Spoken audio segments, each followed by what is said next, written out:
My name is Sophia, and I'm 55 years old. I'm going to tell you about the time I spent with my son's friend Nathan. We shared moments in the car, at home, and in places you wouldn't even imagine. Trust me, you'll be shocked. I've been married to Daniel for more than 30 years, and during that time, everything was great. We laughed, shared intimacy, and felt the joy of starting a family. However, as the years went by, Daniel grew distant. He stopped touching me, stopped saying affectionate words, and most of the time, he didn't even notice me.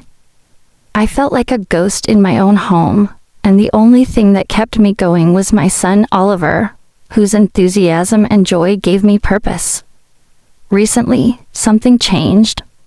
Oliver's best friend, Nathan, who is 23 years old, began to visit more frequently.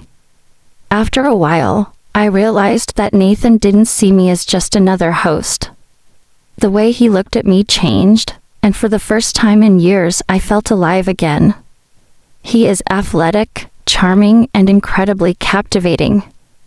At first, his presence reminded me of the energy and excitement I used to feel when I was younger.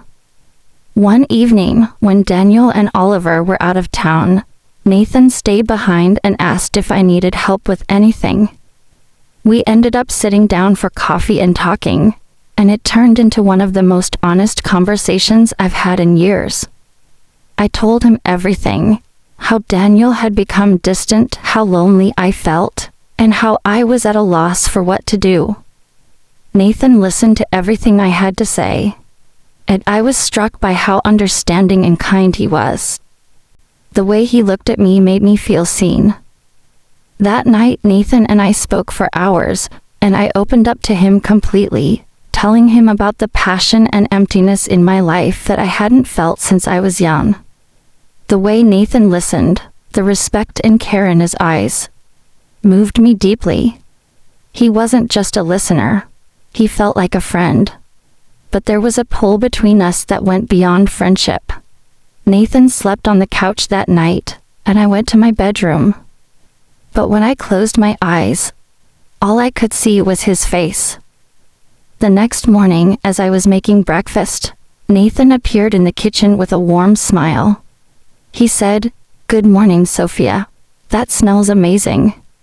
As I smiled back, I realized my heart was racing faster than it had in years. For the next few days, Nathan kept stopping by.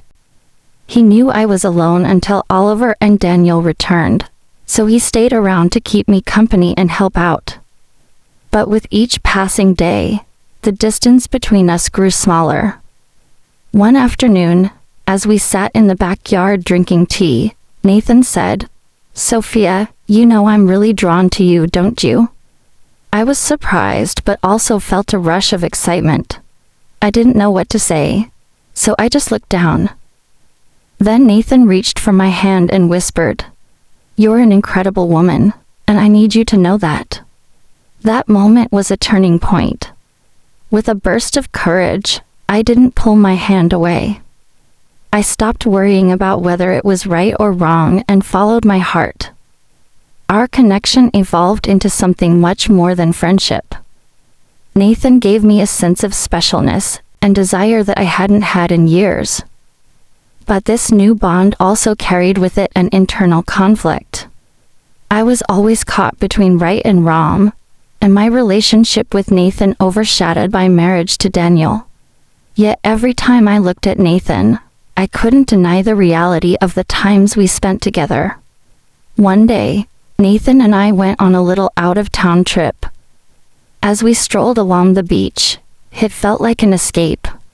My eyes welled up with tears as Nathan grabbed my hand and whispered, "When I'm with you, nothing else matters. It's just us." His words brought back memories of how love and care could heal a person. The time we spent together that day at the beach was unforgettable. The light breeze, the soothing sound of the ocean, and the connection between us all felt like I was dreaming. But it was time to head back. As we got in the car and started driving home, I felt a strange sense of calm mixed with excitement. The bond between Nathan and me grew stronger every day, but I was also getting more and more afraid of what would happen if Oliver found out, or if Daniel began to suspect something. At this confusing point in my life, I wasn't sure what to do. Our relationship deepened after that night. Nathan didn't just get physically closer to me. He made me feel like he truly understood me. What happened in the car that day was a turning point for us both. When we got home, Nathan's gaze hadn't changed. He was still looking at me with the same warmth, desire, and admiration. Daniel was still lost in his own world, and I was filling the void in my life with Nathan's presence. However, our relationship wasn't merely a coincidence or a passing fancy.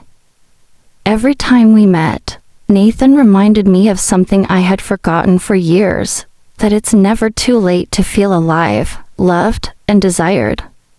Our time together felt like little miracles in the middle of a routine day. His touch and soft words about how special he made me feel weren't just physical attractions. They were indications of a profound connection. Our story wasn't a typical love story. Rather, it was an adventure full of impossibilities. Yes, I don't know where this story is going, but Nathan brought back feelings I had forgotten. We still occasionally meet in secret when Daniel isn't home, and on those nights, I wonder what the future holds. But when morning arrives, I think about how special Nathan makes me feel, and all my fears go away. Maybe I'm not doing the right thing, but for the first time in a long time, I feel like I'm truly alive. In the end, we all live for the feelings we have, and Nathan showed me just how powerful those feelings can be.